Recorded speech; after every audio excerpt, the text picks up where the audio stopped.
They say a mirror reflects what stands before it. But what if it doesn't? My reflection stares back at me, but it's not me. My eyes are black and my smile is twisted. It's not my smile. Something else is looking at me from within. I can hear their laughter. It fills the room.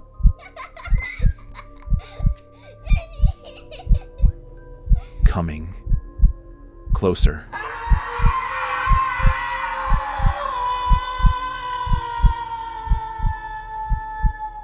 They are here.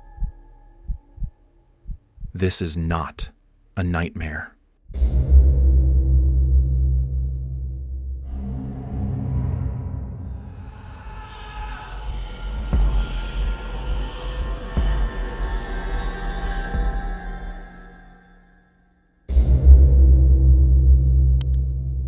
My name is Sebastian. I am 40 years old and I have been living alone for about 10 years. This story is real, and I urge everyone who listens to it to be cautious.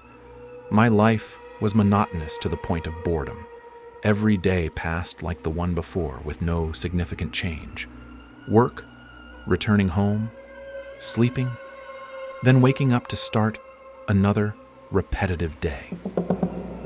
I felt as if I were trapped in an endless loop, as if life was passing me by without me truly living it.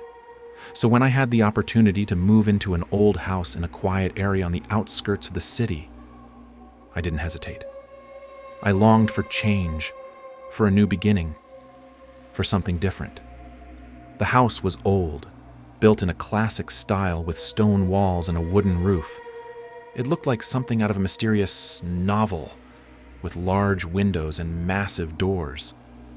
The garden surrounding it was filled with towering trees that cast long shadows on the ground, giving the place a sense of isolation and tranquility.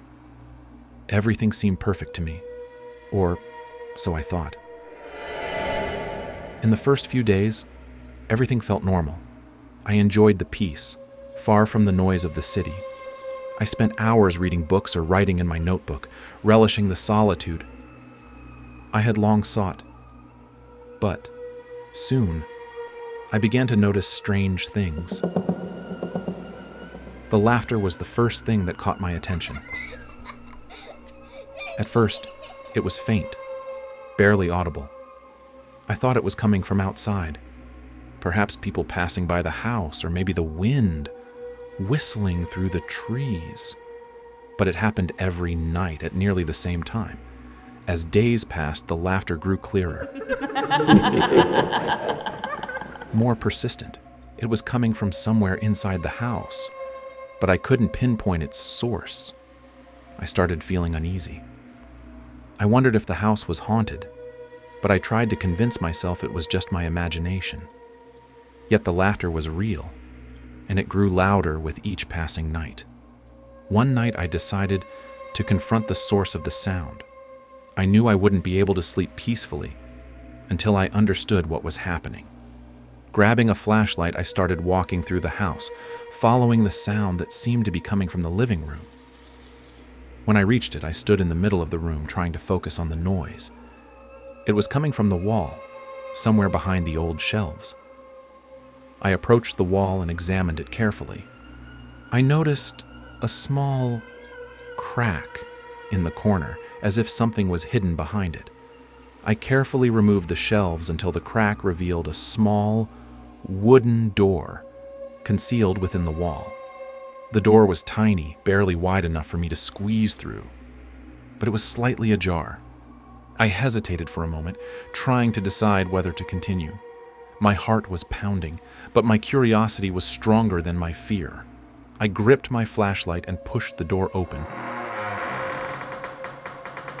revealing a narrow stone passage leading downward. The corridor was dark and damp, and the air was cold. I felt like I was stepping into another world, a world forgotten long ago. With each step, I could hear the echo of my footsteps bouncing off the walls, amplifying my sense of dread.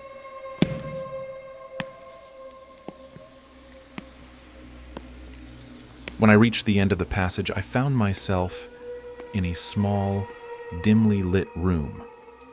In the center stood a massive mirror with a wooden frame carved with strange symbols. The mirror was covered in a thick layer of dust, making it look untouched for years. I stepped closer and wiped away the dust with my hand. As the surface cleared, I looked at my reflection. But what I saw wasn't my normal reflection. My face was pale. It was me, but distorted, terrifying. I felt as if I were looking at a stranger, an evil version of myself. A wave of terror washed over me. I tried to step back, but I couldn't move my legs. My feet were rooted to the ground. Then I heard the laughter again, but this time it wasn't coming from the room, it was inside my head. I finally found you, a deep, chilling voice said.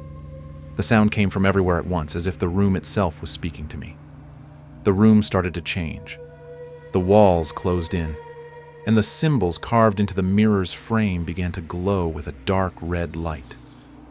Distorted faces emerged on the walls, reflecting unspeakable torment. I felt trapped in a nightmare from which I couldn't escape. I tried to scream, but no sound came out. I tried to run, but the passage I had entered through was gone. I was imprisoned in this terrifying room, with a mirror that reflected something that wasn't me.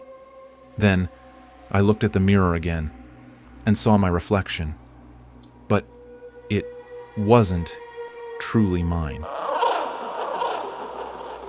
My features were twisted, my eyes glowing red, my lips curled into a sinister grin. It was smiling at me as if it enjoyed my terror.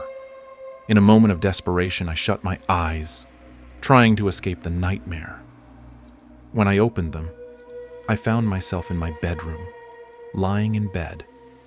Morning had come, and sunlight was streaming through the window. I exhaled in relief, thinking it had all been just a dream. But then I realized things were far from normal. The laughter hadn't disappeared. It was still echoing in my ears, as if it were coming from inside my own mind. Then I noticed something else. My shadow on the wall was moving on its own, separate from me. I watched in horror as it drifted away, as if it had a life of its own. I walked to the mirror in my room and stared at my reflection. But something was wrong. My reflection was lagging behind my movements, as if there was a delay between what I did and what appeared in the mirror. And then I saw it. The smile.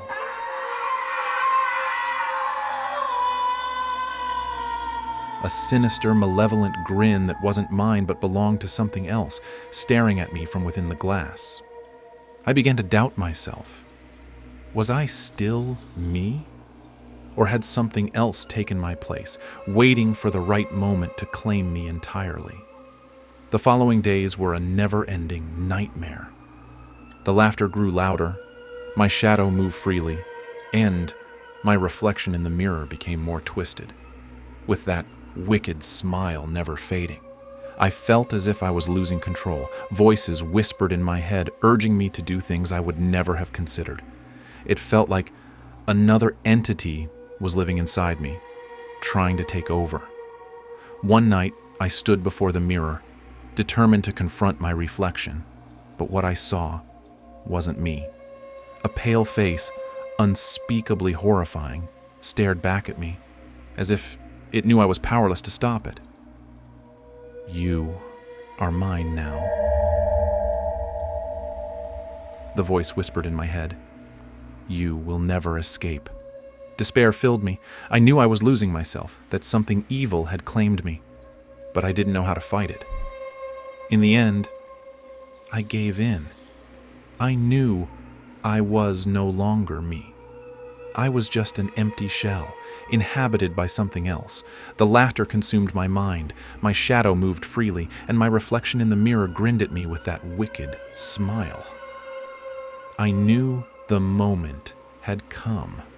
I knew I no longer existed. I was just a memory, a ghost of someone who once was, and now I am here, writing these words, trying to hold onto a piece of myself before it vanishes completely. But I know it's too late. The thing inside me has won, and I am nothing but a fading shadow. The laughter fills my mind, and I know this is the end. But I leave these words as a testament to what happened, a warning to whoever reads them. Do not trust old houses. Do not trust mirrors. Do not stare into the glass. For there are things in this world that cannot be understood and cannot be escaped. And so, I leave these words as my final testimony before I disappear forever. This was Sebastian's story. If you enjoyed it, don't forget to like and subscribe for more chilling tales. Have a horror story of your own? Drop it in the comments below. Your story might just be the next one we share.